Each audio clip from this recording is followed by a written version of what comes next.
తొలి ఏకాదశి ఎంతో పవిత్రమైన విశేషమైన రోజు. ఈ తొలి ఏకాదశిలోగా లేదా తొలి ఏకాదశి రోజు ఎవరైతే పక్షి చేసిన తొలి ఏకాదశి కథ వింటారో వారి యొక్క జన్మల పాపాలు తొలగిపోతాయి, సకల శుభాలు కలుగుతాయి. మరి ఆ కథ ఏంటో ఇప్పుడు విందాం. తొలి ఏకాదశి ఎంతో విశేషమైనది. ఈ రోజే శ్రీ మహావిష్ణువు యోగ నిద్రలోకి వెళ్లే సమయం.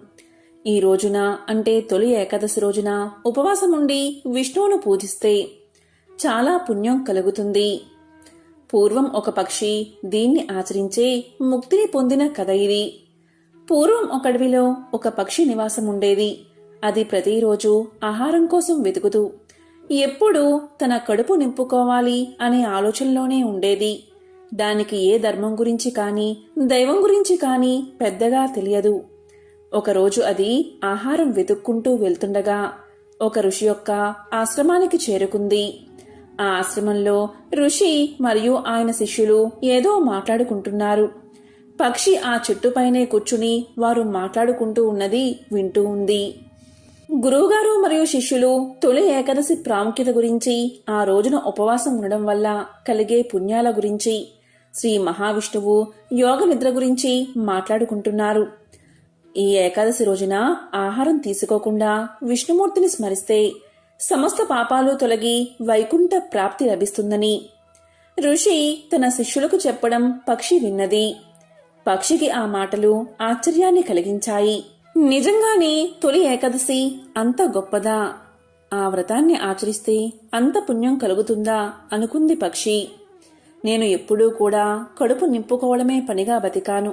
నాకెన్నో పాపాలు ఉంటాయి కదా, ఆ ఒక్కరోజు ఉపవాసముంటే ఆ పాపాలన్నీ తొలగిపోతాయి కదా అని మనసులో అనుకుంది. ఋషి చెప్పిన మాటలు దాని మనసులో బాగా నాటుకుపోయాయి. ఇక తొలి ఏకాదశి రోజు రానే వచ్చింది.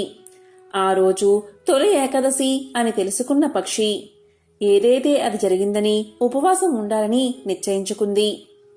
ఆ పక్షికి ఉపవాసం ఉండడం చాలా కష్టంగా మారింది. ఆకలి అలసటతో చాలా బాధపడింది. అయినా సరే ఋషి మాటలను గుర్తు తెచ్చుకుని ఎలాగైనా వ్రతాన్ని పూర్తి చెయ్యాలని పట్టుదలతో ఉంది. పగలు గడిచి రాత్రి కూడా గడిచింది. ఆ రాత్రికి అది చెట్టు కొమ్మపైనే కూర్చుని విష్ణువును స్మరించాలని ప్రయత్నించింది. కాని ఆ పక్షికి విష్ణుమూర్తి గురించి సరిగ్గా తెలియదు. కేవలం విష్ణు విష్ణు అని తన మనసులో జపించుకుంది. ఇక తొలి ఏకాదశి రోజు పూర్తిగా ఉపవాసముండి ఆకలి దప్పికలతో ఆ పక్షి చివరకు ప్రాణాలు వదిలిపెట్టింది. ఇలా పక్షి ప్రాణాలు వదిలిన వెంటనే విష్ణుదూతలు అక్కడికి చేరుకుని పక్షి ఆత్మను వైకుంఠానికి తీసుకువెళ్లారు. ఇక పక్షికి ఏమీ అర్థం కాలేదు. నేను కేవలం ఒక చిన్న పక్షిని, ఎప్పుడూ ఆహారం తప్ప వేరే ఆలోచన లేనిదాన్ని, నాకెందుకు ఈ వైకుంఠ ప్రాప్తి అని ఆశ్చర్యపోయింది. అప్పుడు విష్ణుదూతలు ఇలా పలికారు, ఓ పక్షి, నీవు తెలియకుండానే ఎంతో పవిత్రమైన ఈ తొలి ఏకాదశి రోజున పూర్తిగా ఉపవాసం పాటించావు. ఏమీ తెలియకుండానే విష్ణు నామాన్ని స్మరించావు. తొలి ఏకాదశి వ్రతాన్ని అత్యంత శ్రద్ధతో భక్తితో నిష్ఠగా ఆచరించిన వారికి మాత్రమే లభించే ఫలమిది. అందుకే నీకు వైకుంఠ ప్రాప్తి లభించింది అని పక్షికి విష్ణుదూతలు తెలియచేశారు. అది విన్న పక్షి ఎంతగానో ఆశ్చర్యపోయింది. చివరకు వైకుంఠాన్ని చేరుకుంది. ఎంతో విశేషమైన ఈ కథను విన్నవారికి సకల శుభాలు కలుగుతాయి. జన్మల పాపాలు తొలగి కోటి జన్మల పుణ్యం కలుగుతుంది. తొలి ఏకాదశి మహత్యాన్ని తెలిపే మరొక విశేషమైన కథను ఇప్పుడు విందాం. సూర్యవంశానికి చెందిన ఋతధ్వజుడు విదిశా మహారాజు. ఆయన కొడుకు రుక్మాంగదుడు. ఋతధ్వజుడి తదనంతరం రుక్మాంగదుడు రాజ్యభారాన్ని చేపట్టాడు. రుక్మాంగదుడి భార్య సంధ్యావళి. విష్ణు భక్తుడైన రుక్మాంగదుడికి సంధ్యావళి అన్ని విధాలా అనుకూలమైన భార్య. వారికి ఒక కొడుకు పుట్టాడు. అతనికి వారు ధర్మాంగదుడు అని నామకరణం చేసి అల్లారు ముద్దుగా పెంచుకోసాగారు. విష్ణుభక్తి తత్పరులైన తల్లిదండ్రుల పెంపకంలో ధర్మాంగదుడు కూడా బాల్యం నుంచి విష్ణు భక్తుడు అయ్యాడు.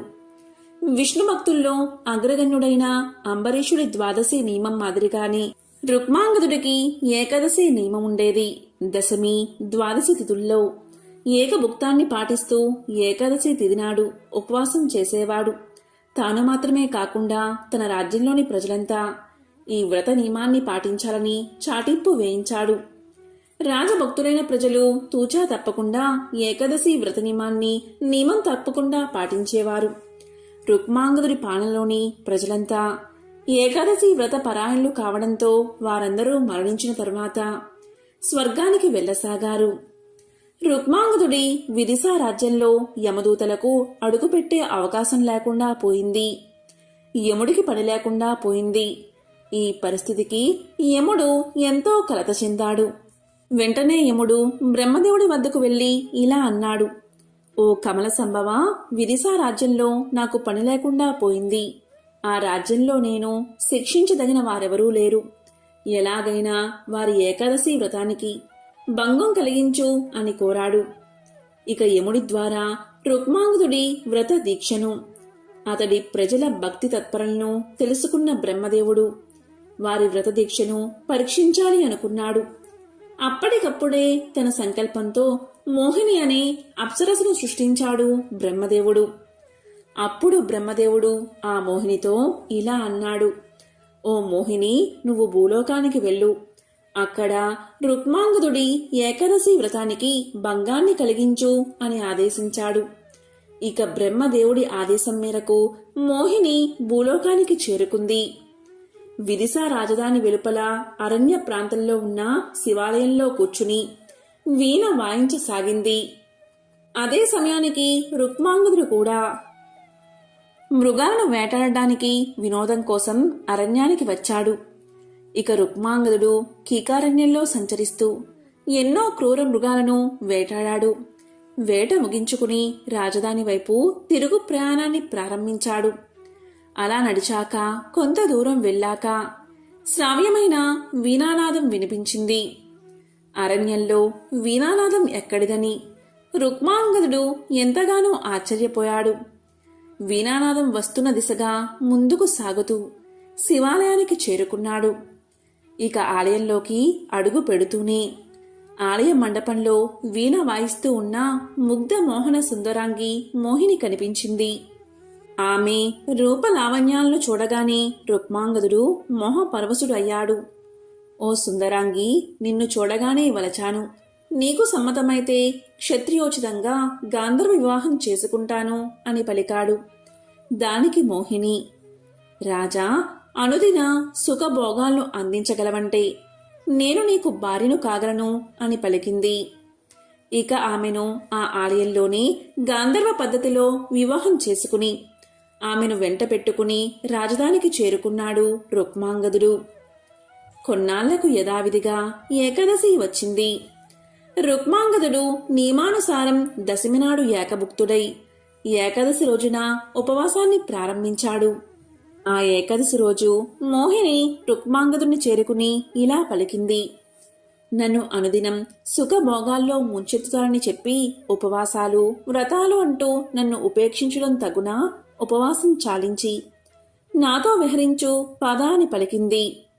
దానికి రుక్మాంగదుడు ఇలా సమాధానం చెప్పాడు: సూర్యుడు పడమరన ఉదయించినా, మేరు మందర పర్వతాలు భూమిలోకి కుంగిపోయినా, అగ్నిహోత్రం చల్లబడిపోయినా నా వ్రత నియమాన్ని మాత్రం నేను తప్పను అని బదులు చెప్పాడు. అతని సమాధానానికి ఆగ్రహించిన మోహిని అతన్ని నానా దుర్భాషలాడింది. ఏకాదశి వ్రత నియమాన్ని విడిచిపెట్టడం తప్ప నీకు ఇష్టమైనది ఇంకేం చెయ్యమన్నా చేస్తాను, చెప్పు అనునయంగా అన్నాడు రుక్మాంగదుడు. అలాగైతే నీ కొడుకు తలనరికి ఇవ్వు అని పలికింది. రుక్మాంగదుడి కొడుకు ధర్మాంగదుడు ఆ మాట విన్నాడు. తన తండ్రి వ్రతనియమానికి భంగం కలగకుండా ఉండమే ముఖ్యమని తలచాడు. వెంటనే ఖడ్గం తీసుకుని మోహిని ఎదుట నిలబడి తన కంఠాన్ని తానే నరకేసుకున్నాడు. ఇది చూసి మోహిని భయభ్రాంతురాలయ్యినది. బ్రహ్మ విష్ణు మహేశ్వరులు ముగ్గురు ఒక్కసారిగా అక్కడ ప్రత్యక్షమయ్యారు. ఆ ముగ్గురు ఇలా పలికారు: రుక్మాంగదా, నీ వ్రత నియమం సాటిలేనిది. ఇహపరాలలో అనంత సౌఖ్యాలు అనుభవించు. ఇప్పుడే నీ కొడుకును బతికిస్తున్నామని పలికి ధర్మాంగదుని బతికించి అంతర్ధానమయ్యారు. ఇక మోహిని సత్యలోకానికి వెళ్లిపోయింది. ఇదే రుక్మాంగద చరిత్ర. ఎంతో విశేషమైన ఈ తొలి ఏకాదశి రోజు ఏకాదశి వ్రత మహత్యాన్ని తెలిపే ఈ కథను విన్నవారికి సకల శుభాలు కలుగుతాయి. పూర్వం ఒకానొకప్పుడు కాశ్మీర రాజ్యాన్ని సత్యవ్రతుడు అనే రాజు పరిపాలించేవాడు. ఆయన తన పేరుకు తగ్గట్టుగా ప్రవర్తించేవాడు. అతని రాజ్యంలో ధర్మం 4 పాదాల నడుస్తూ ఉండేది. ఎవరి వృత్తి ధర్మాలను వారు పాటించేవారు. రాజ్యంలో ఎక్కడా అధర్మం, అన్యాయం అనేవి లేకుండా ఉండడంతో ప్రజలంతా సుఖంగా ఉండేవారు.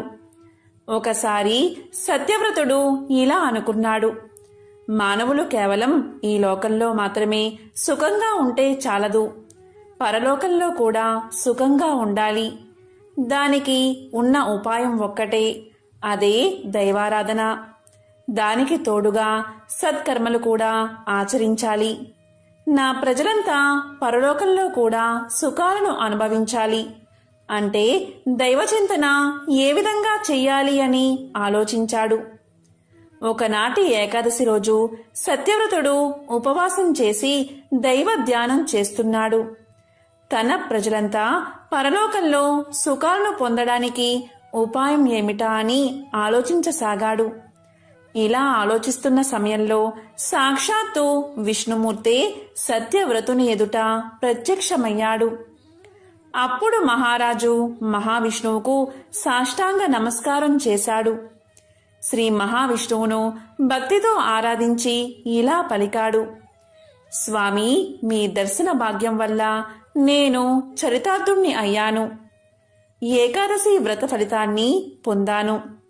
స్వామి, నా ప్రజలంతా కూడా మోక్షాన్ని పొందడానికి తగిన ఉపాయాన్ని సెలవీయండి అని కోరాడు. అప్పుడు శ్రీమన్నారాయణుడు ఇలా పలికాడు, సత్యవ్రత, ప్రజలందరి క్షేమాన్ని కోరుకునే నువ్వు ఎంతటి దయామయుడో నాకు తెలుస్తుంది.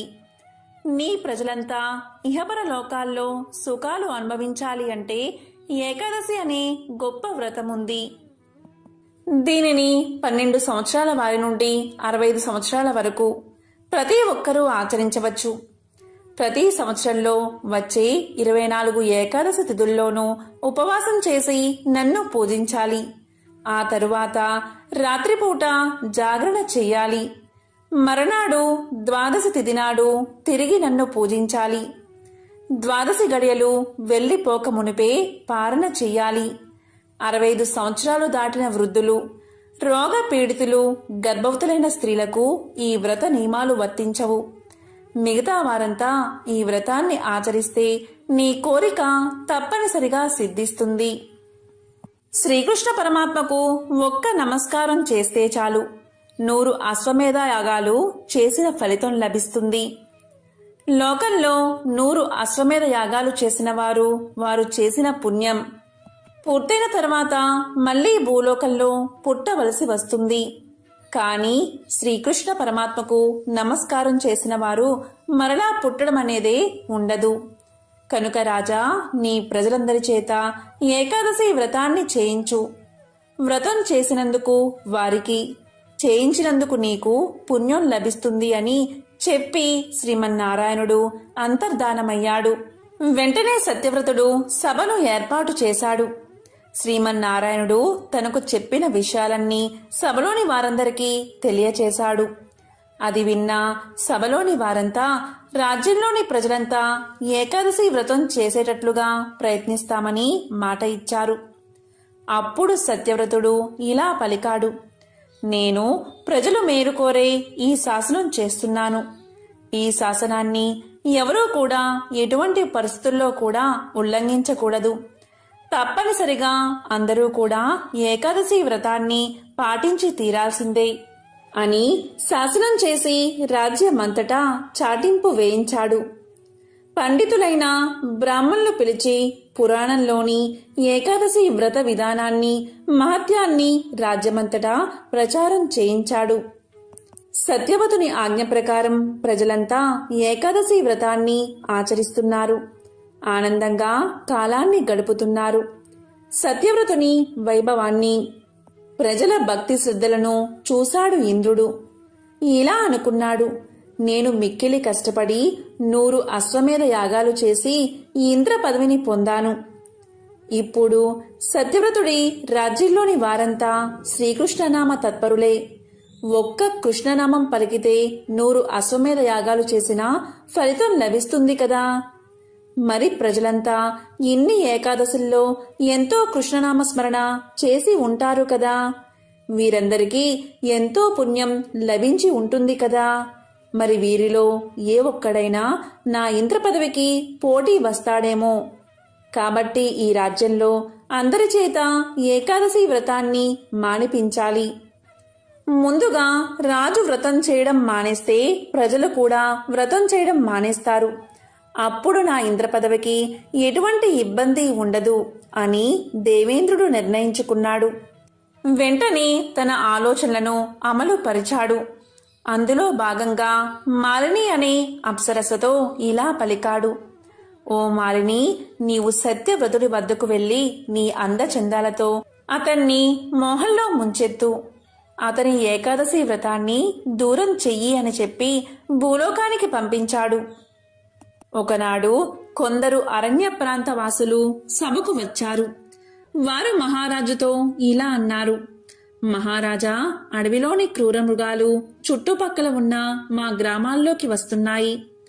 మనుషులను, పశువులను ఆ క్రూర మృగాలు ఆహారంగా తినేస్తున్నాయి. అందుకే ప్రజలంతా వాటిని చూసి భయపడుతున్నారు. కనుక మీరు వేటకు ఆ ప్రాంతానికి వచ్చి క్రూర మృగాలను సంహరించి మమ్మల్ని కాపాడండి అని మొరపెట్టుకున్నారు. వెంటనే సత్యవ్రతుడు ఇలా పలికాడు. నేనే వచ్చి మీ భయాన్ని పోగొడతాను అని చెప్పి వారిని పంపించాడు. ఆ తరువాత సత్యవ్రతుడు వేటకు బయలుదేరాడు. 7 రోజుల పాటు వేట నిర్విఘ్నంగా సాగింది. సత్యవ్రతుడు రాజ్యానికి తిరిగి ప్రయాణం కాబోతున్నాడు. ఆ రోజు రాత్రి శిబిరంలో విశ్రాంతి తీసుకుంటున్న సత్యవ్రతుడికి ఒక స్త్రీ దీనంగా ఏడుస్తున్న శబ్దం వినిపించింది. అప్పుడు సత్యవ్రతుడు భటులతో ఆ ఏడుస్తున్న స్త్రీని నా వద్దకు తీసుకురండి అని ఆదేశించాడు. వెంటనే భటులు వెళ్లి రోదిస్తున్న స్త్రీని సత్యవ్రతుడి వద్దకు తీసుకువచ్చారు. ఆమెను చూసిన సత్యవ్రతుడు ఆమె యొక్క ఎటువంటి కష్టాన్నైనా తీర్చాల్సిందే అని నిర్ణయించుకున్నాడు. అప్పుడు ఆమెతో ఇలా పలికాడు. నీ దుఃఖానికి కారణమేమిటి? నీ వివరాలు ఏమిటి అని ప్రశ్నించాడు. దానికి ఆమె ఇలా చెప్పింది. మహారాజా, నాకు తల్లిదండ్రులు లేరు. నా సోదరుడు నన్ను అమ్మేసి సొమ్ము చేసుకోవాలి అనుకుంటున్నాడు. అందుకే ఎవరికీ తెలియకుండా పారిపోయి ఈ అడవిలోకి వచ్చాను. ప్రస్తుతం నాకు ఎవరూ దిక్కులేరు. నా మీద దయవుంచి నాకు మళ్లీ జీవితాన్ని ప్రసాదించండి అని కోరుకుంది. రాజు ఆమె మాటల మాయలో పడిపోయాడు. ఆమెను వెంటబెట్టుకుని తన సామ్రాజ్యానికి తీసుకువచ్చాడు. ఆమె అందానికి లొంగిపోయి ఆమెను వివాహం కూడా చేసుకున్నాడు. దాంతో ఆమె చిన్న రాణి అయ్యింది. తాను వచ్చిన పని పూర్తి కాబోతున్నదని అనుకుంటూ చిన్నరాణి భర్త మాటను లెక్క చేయడం మానేసింది. మహారాజు చిన్న చిన్న విషయాలు పట్టించుకునేవాడు కాదు. ఆమె ఎలా చెబితే అలాగే చేసేవాడు. ఇక చిన్న రాణిలో నేను ఏది అంటే అదే జరిగి తీరాలి అని మూర్ఖత్వం వచ్చేసింది.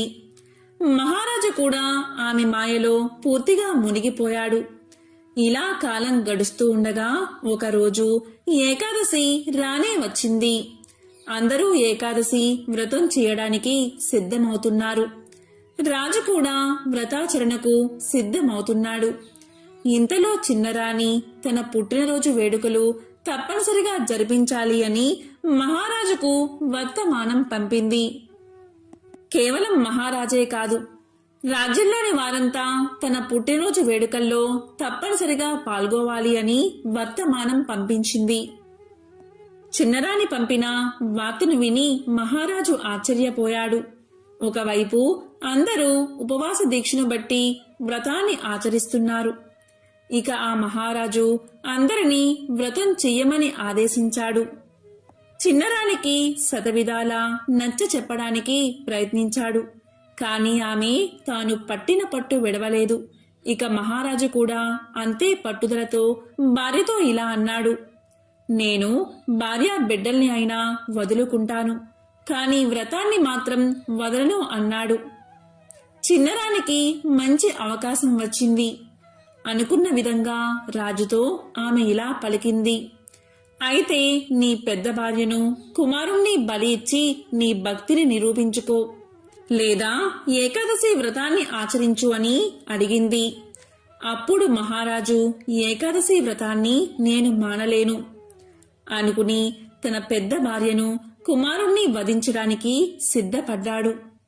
పెద్దరాన్ని చంపడానికి రాజు ఎత్తిన కత్తి పెద్దరాని మెడలో పూలమాల అయ్యింది. అంతే మరుక్షణమే శ్రీమన్నారాయణుడు ప్రత్యక్షమయ్యాడు. సత్యవ్రతునికి దేవేంద్రుడి దుర్మార్గం గురించి వివరించి చెప్పాడు. ఈ మాలిని దేవేంద్రుడు నిన్ను వధించడం కోసం పంపిన అప్సరస. కాబట్టి సత్యవ్రత, నా అనుగ్రహం ఉన్నంత వరకు నువ్వు ఈ మాయలో చిక్కుకోవు. ఈ మాయలు నిన్ను ఏమీ చెయ్యలేవు. ఇకపై ఈ స్త్రీ మీద నీకు కలిగిన మోహాన్ని విడిచిపెట్టు.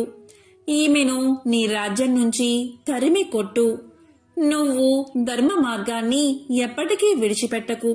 నీకు అంతా శుభమే కలుగుతుందని చెప్పి శ్రీమన్నారాయణుడు అంతర్ధానమయ్యాడు. సత్యవ్రతుడు ఏకాదశి రోజు విష్ణుదేవుని దర్శనంతో పరమానంద భరితుడయ్యాడు. సత్యవ్రతుడు ఇహలోకంలో సమస్త భోగాలను అనుభవించి చివరికి వైకుంఠ ప్రాప్తి పొందాడు. తన జీవితాన్ని బతికి ఉన్నంతకాలం ప్రజాసేవకే అంకితం చేస్తూ శ్రీహరి సేవలో గడిపి ధన్యుడయ్యాడు. కాబట్టి ఈరోజు ఈ కథను విన్నా, చెప్పినా, చదివినా జన్మల పాపాలు తొలగి కోటి జన్మల పుణ్యం కలుగుతుంది. సకల ఐశ్వర్యాలు కలుగుతాయి. తొలి ఏకాదశి గురించి పురాణాల్లో ఉన్న కథ వింటే చాలు, సకల ఐశ్వర్యాలు మీకు లభిస్తాయి. మరి ఆ కథ ఏంటో ఇప్పుడు తెలుసుకుందాం. గాలవ్యముని కుమారుడైన భద్రశీలుడు జితేంద్రియుడు బాల్యం నుంచే గొప్ప విష్ణు భక్తుడు. అతని హరిభక్తికి ఆనందించిన గాలవుడు ఇలా పలికాడు: నీకు ఇంత భక్తి ఎలా కలిగింది అని అడిగాడు. అప్పుడు భద్రశీలుడు ఇలా సమాధానం చెప్పాడు: తండ్రి, నేను గత జన్మలో ధర్మకీర్తి అనే రాజుని. నా గురువు దత్తాత్రేయ మహర్షి. అతని బోధన వల్ల కొంతకాలం ధర్మబద్ధంగానే రాజ్యాన్ని పాలించాను. తరువాతి కాలంలో బాగా విలాసాలకు అలవాటు పడ్డాను. దీని కారణంగా ఎన్నో అకృత్యాలకు పాల్పడి నా ప్రజల సంగతే మర్చిపోయాను. నా ప్రజలు కూడా నాలాగే పాపాలు చేయడం మొదలుపెట్టారు. నేను ఒకసారి అడవికి వెళ్ళాను. అలసి అలసి తిరగడం వల్ల నాకు బాగా ఆకలి వేసింది. తినడానికి ఏమీ దొరకలేదు. ఒక చెట్టు కింద ఆ సమయంలో కొందరు ఏకాదశి వ్రతాన్ని ఆచరిస్తున్నారు. అలసిపోయి ఉన్న నేను అక్కడికి వెళ్లి కూర్చున్నాను. వారితో పాటే ఏకాదశి జాగరణ చేశాను. ఆ మరుసటి రోజే, అంటే ద్వాదశి రోజు తెల్లవారుజామున మరణించాను. యమదూతలు నన్ను తీసుకువెళ్లి యముడి ముందు ఉంచారు. ఎంతో పాపాత్ముడైన నేను ఏకాదశి రోజున ఉపవాసం ఉండి ఏకాదశి వ్రతాన్ని కల్లారా చూసి జాగరణ చేయడం వల్ల నా పాపాలన్నీ పటాపంచలు అయిపోయాయని చిత్రగుప్తుడు చెప్పడంతో యమధర్మరాజు నన్ను వదిలిపెట్టాడు. అంతేకాదు, యమధర్మరాజు ఇలా పలికాడు: విష్ణు భక్తులను ఏకాదశి వ్రతాన్ని తెలిసి తెలియక పాటించిన వారిని సైతం యమలోకంలోకి తీసుకురావద్దని భటుల్ని హెచ్చరించాడు. దాంతో నేను చేసిన అకృత్యాలకు ఎంతో పశ్చాత్తాపపడ్డాను. అప్పుడు యమధర్మరాజు నన్ను స్వర్గానికి పంపాడు. తరువాత నా పుణ్యభాగ్య విశేషం వల్ల మీకు పుత్రుడిగా జన్మించాను. గత జన్మ అనుభవం వల్ల స్వయంగా నేనే ఏకాదశి వ్రతాన్ని ఆచరించడమే కాదు, ప్రజలందరి చేత ఈ వ్రతాన్ని ఆచరించేలా చేస్తున్నాను అన్నాడు ఆ ముని కుమారుడు. అది విన్న గాలవుడు ఎంతో సంతోషించాడు. ఎవరైతే ఈ పవిత్ర కథను వింటారో లేక చెప్తారో వారికి 7 జన్మల పాపాలు తొలగి అష్టైశ్వర్యాలు భోగ భాగ్యాలు కలుగుతాయి. ఒకసారి జైమిని మహర్షి తన గురువుగారైన వ్యాస మహర్షి దగ్గరకు వెళ్లి ఈ విధంగా అడుగుతాడు. గురువుగారు, ఏకాదశి అనే పేరు నేను చాలాసార్లు విన్నాను. ఏకాదశి గురించి మీ అభిప్రాయం ఏమిటి? మీరు ఏమనుకుంటున్నారు? ఏకాదశి రోజు ఏం చెయ్యాలి?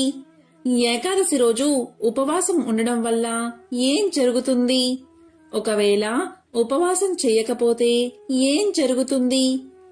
ఏకాదశి గురించి పూర్తిగా తెలిపి నాకు జ్ఞానాన్ని కలగజేయండి అని జైమిని మహర్షి వ్యాస మహర్షిని కోరతాడు.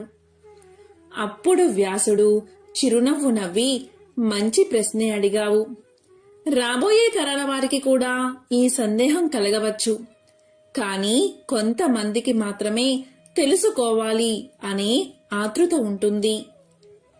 అటువంటి వారికి ఇది బాగా ఉపయోగపడుతుంది. జైమిని మహర్షి, నేను చెప్పేది శ్రద్ధగా విను. సృష్టి జరిగిన తర్వాత భగవంతుడైన విష్ణువు పాపానికి మానవీకరణ చెయ్యదలచి పాప పురుషుణ్ణి సృష్టించాడు. జీవులు చేసిన పాపకర్మలు పాపాలను బట్టి వారికి శిక్షను విధించడం, పునర్జన్మను కల్పించడం వంటి ధర్మాలు చేసేవాడు పాప పురుషుడు. ఒకరోజు విష్ణు భగవానుడు యమలోకానికి వెళ్తాడు. అక్కడ ఆర్తనాదాలు, ఏడుపులు వినబడుతూ ఉంటాయి. అది విన్న విష్ణుమూర్తి, ఎవరు వీళ్ళంతా? వీళ్ళని ఎందుకు శిక్షిస్తున్నారు అని యమధర్మరాజును అడుగుతాడు. అప్పుడు యమధర్మరాజు ఈ విధంగా సమాధానం చెప్తాడు. స్వామి, మీరు పాప పురుషుణ్ణి సృష్టించారు కదా, అతను తన ధర్మాన్ని నెరవేరుస్తున్నాడు. ఎవరైతే పాపాలు చేస్తారో వారికి శిక్షను ఇస్తున్నాడు. అందువల్లే వారందరినీ ఈ విధంగా బాధ పెడుతున్నాడు అని తెలియచేశాడు. అప్పుడు విష్ణుమూర్తి ఇలా అడిగాడు, మరి వాళ్ళందరికీ ఆ పాపాల నుండి విముక్తి ఎలా కలుగుతుంది? అనగానే యమధర్మరాజు ఇలా సమాధానం చెప్పాడు. నాకు ఎలా తెలుస్తుంది స్వామి? మీరే జగన్నాథుడు కదా, మీరే సృష్టికర్త కదా, మీరే చెప్పాలి అన్నాడు యమధర్మరాజు. అప్పుడు శ్రీ మహావిష్ణువులో ఉన్న కరుణ స్త్రీగా ఉద్భవించింది. ఆమె ఇలా పలుకుతుంది, ఎవరైతే ఈరోజు నా ప్రభువును స్మరిస్తారో, ఎవరైతే నా ప్రభువును ఆరాధిస్తారో వారు పాపాల నుండి విముక్తి పొందుతారు. ఇదే నా వాగ్దానమని పలుకుతుంది. యమలోకంలో ఉన్న వాళ్ళంతా ఈ మాటలు విని విష్ణుమూర్తిని ప్రార్థించి పాపాల నుండి విముక్తిని పొందుతారు. అప్పుడు తన నుంచి ఉద్భవించిన కరుణను విష్ణుమూర్తి ఇలా అడుగుతాడు, నీవు ఎవరు? నిన్ను ఎవరు పంపించారు అని. దానికి కరుణ ఇలా చెప్తుంది, స్వామి, నేను మీ దాసిని, ఏకాదశిని, మీ సేవలో నేను ఒక దానిని. మీలోని కరుణ స్త్రీ రూపం దాల్చితే అదే నేను అని సమాధానం చెప్తుంది. ఇంకా ఇలా పలుకుతుంది, స్వామి, దయచేసి నాకు అనుమతి ఇవ్వండి. సంవత్సరంలో ఈరోజు ఎవరైతే మిమ్మల్ని స్మరిస్తారో, ఎవరైతే మిమ్మల్ని ఆరాధిస్తారో, ఎవరైతే మిమ్మల్ని ప్రార్థిస్తారో వారికి వారి పాపాల నుండి విముక్తి లభించేలా అనుమతి ఇవ్వండి. ఎలా అయితే ఈ లోకంలో ఉన్న పాపులకు వారి పాపాల నుండి విముక్తి కలుగుతుందో అదేవిధంగా విశ్వంలో అందరికీ వారి పాపాల నుండి విముక్తి కలిగే అవకాశమివ్వండి అని ప్రార్థించగా విష్ణుమూర్తి ఆమె కోరికను అంగీకరిస్తాడు. దీని గురించి తెలిసిన జీవులందరూ విష్ణుమూర్తిని ప్రార్థించి వారి వారి పాపాల నుండి విముక్తిని పొందుతారు. ఇది చూసిన పాపపురుషుడు వైకుంఠానికి వెళ్లి ఇలా పలుకుతాడు, స్వామి, మీరు మిమ్మల్ని స్మరించే వారి పాపాలను తొలగిస్తున్నారు. ఇప్పుడు పాపులన్నవారే లేరు. మరి నేనేం చెయ్యాలి? నా పుట్టుకకు అర్థమేమిటి? జీవులు పాపాలు చేసిన తర్వాత మిమ్మల్ని స్మరించి పాప విముక్తిని పొందుతున్నారు అని పాపపురుషుడు అన్న వెంటనే విష్ణుమూర్తి ఇలా చెప్పాడు, పాపపురుష, ఇక నీ అవసరం లేదు. నా రాజ్యాన్ని వదిలిపో అన్నాడు.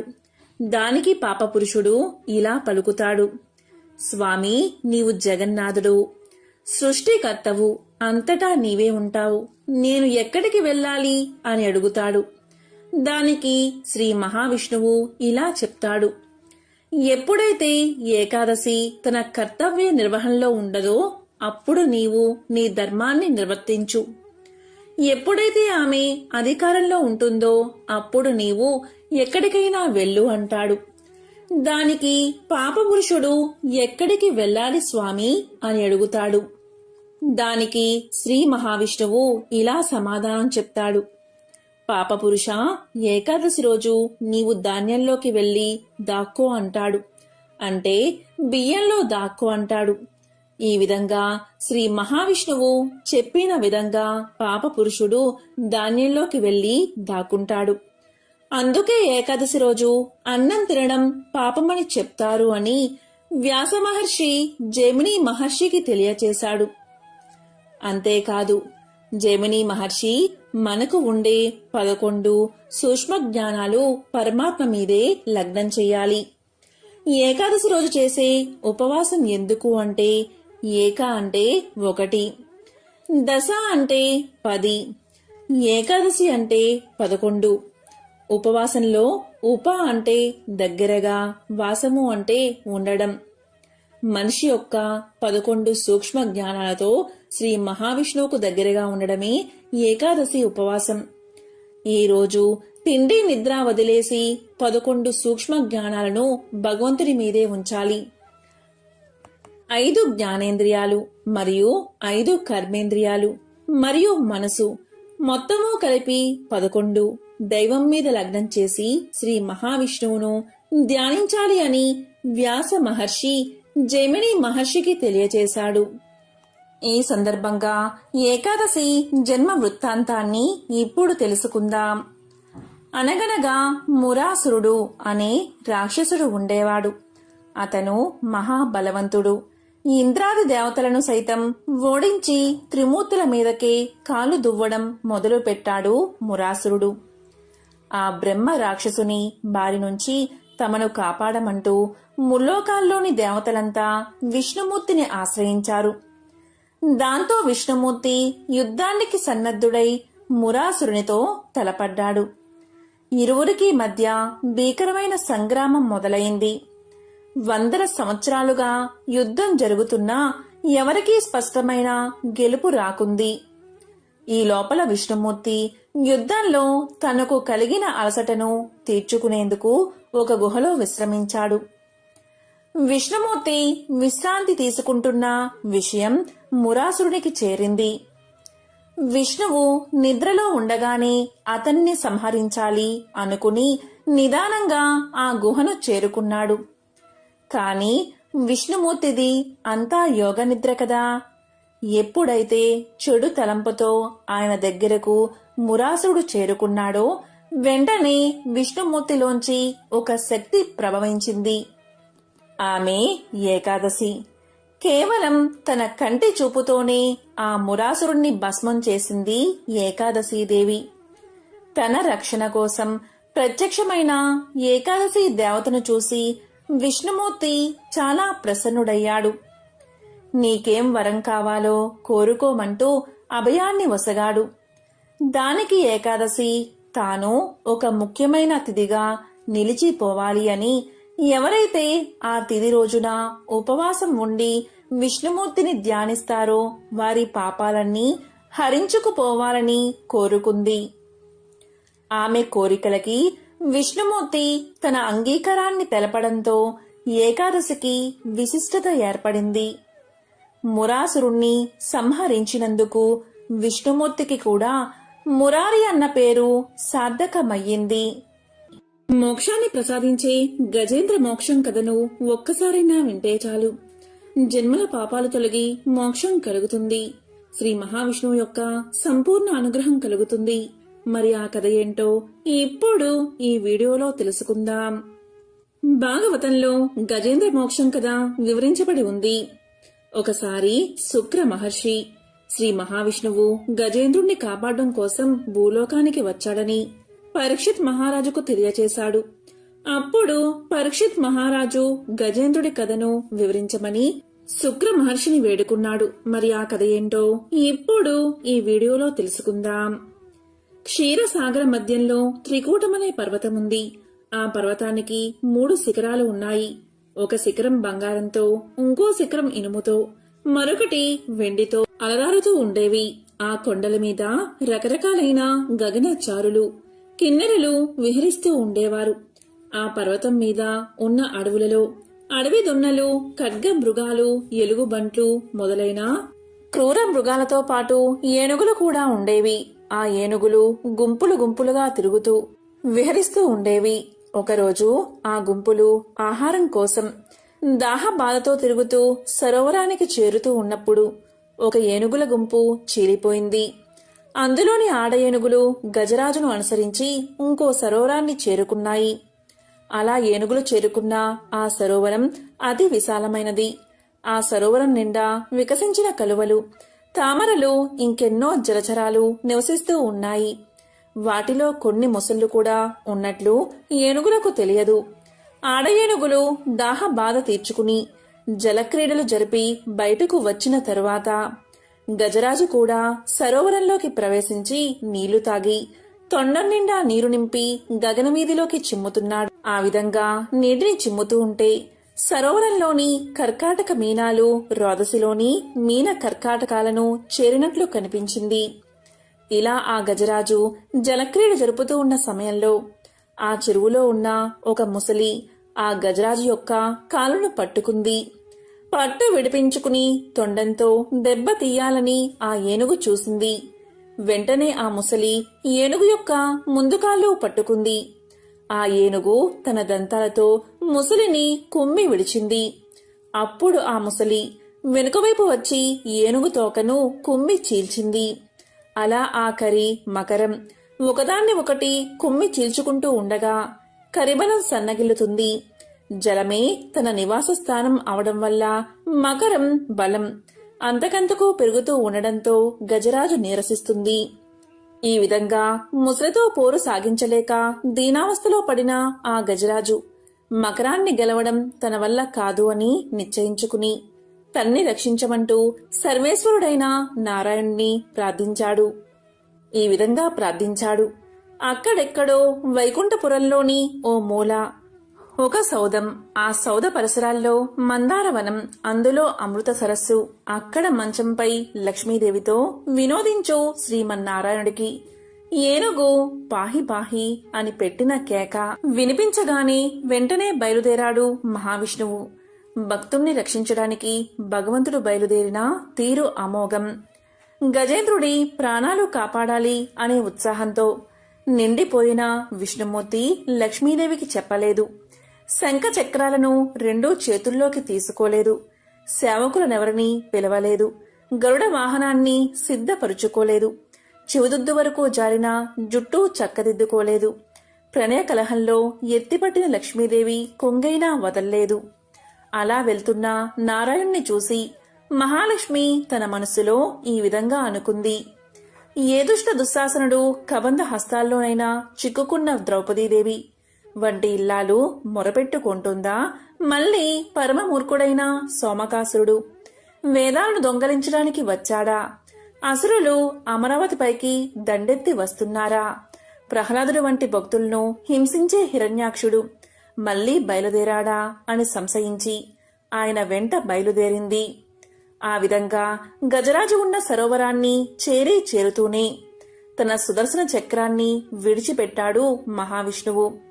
ఆ సుదర్శన చక్రం విస్ఫులింగాలు చిమ్ముతూ మరుక్షణంలో సరోవరంలోకి ప్రవేశించి ఆ ముసలి తలను ఖండించింది.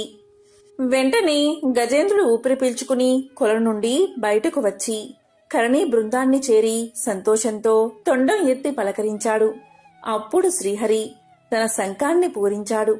ఆ పాంచజన్యపు ధ్వని శత్రుజనానికి హృదయ విదారకం, సజ్జనులకు ఉల్లాసభరితాన్ని కలిగిస్తుంది.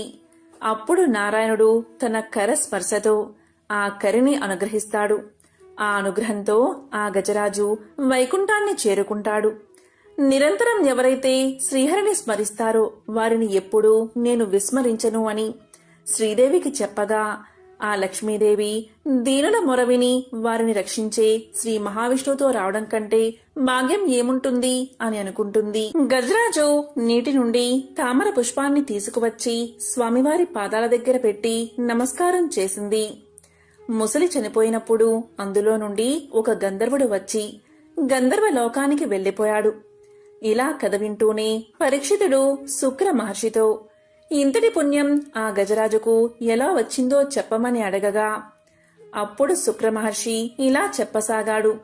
ఒకప్పుడు ద్రవిడ దేశాన్ని పరిపాలించే రాజు ఉండేవాడు.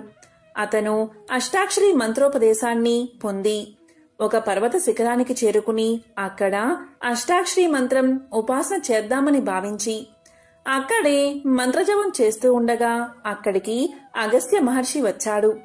అయితే మంత్రజపం చేస్తున్నానని మహర్షి వచ్చినా లేవకపోవడంతో ఆగ్రహించిన అగస్త్యుడు నువ్వు ఏనుగు యోనియందు జన్మిస్తావు అని అతన్ని శపించాడు. అయితే మహాపురుషులు ఏనాడైతే మీ ఇంటికి వస్తారో ఆ రోజే మీ పూజ ఫలించిందని గుర్తు పెట్టుకోవాలి అనడంతో అలా గజరాజుగా జన్మించి తన ప్రాణాలు పోయే సమయంలో గత జన్మలో చేసిన మంత్రానుష్ఠాన ప్రభావం వల్ల శ్రీమన్నారాయణుడు గుర్తుకు వచ్చి శరణాగతి చేశాడు. ఇక గంధర్వుడి విషయానికి వస్తే గంధర్వుడు ఒకరోజు గంధర్వ కాంతలతో నీటిలో నిలబడి స్నానం చేస్తూ ఉండగా అక్కడికి బాగా చిక్కిపోయిన ఒక మహర్షి రాగా అతన్ని అపహాస్యం చేశాడు ఆ గంధర్వుడు. గంధర్వ కాంతలు నవ్వుతారని అనుకుని నీటి లోపల నుండి వచ్చి ఆ మహర్షి కాలని లాగాడు గంధర్వుడు. దీంతో మహర్షి నీటిలోకి పడిపోయాడు. అప్పుడు ఆగ్రహించిన మహర్షి నీకు నీటి అడుగు నుండి వచ్చి కాలులాగే అలవాటు ఉంది కనుక అలా చేసే ముసలివై జన్మించమని శపించాడు. ఆ విధంగా సుదర్శన చక్రంతో తల నరకబడగా అతనికి శాప విమోచనం కలిగింది. అందుకే గంధర్వుడయ్యి గంధర్వ లోకానికి వెళ్లిపోయాడు. ఈ విధంగా గజేంద్ర మోక్షం కథను శుక్ర మహర్షి పరీక్షిత్ మహారాజుకు తెలియజేశాడు. ఈ విధంగా భాగవతంలో చెప్పిన కథలన్నీ ఒక ఎత్తు అయితే గజేంద్ర మోక్షం ఒక ఎత్తు. ఎవరైతే ఈ గజేంద్ర మోక్షం కథని శ్రద్ధగా వింటారో వారి పాపాలన్నీ పరిహరించబడతాయి. ఐశ్వర్యం కలిసి వచ్చి దరిద్రం తొలగిపోతుంది. గ్రహదోషాల వల్ల కలిగే పీడలు తొలగిపోతాయి. సకల శుభాలు కలుగుతాయి. ఓం నమో నారాయణాయ. ఓం నమో భగవతే వాసుదేవాయ. ఓం నమః శివాయ.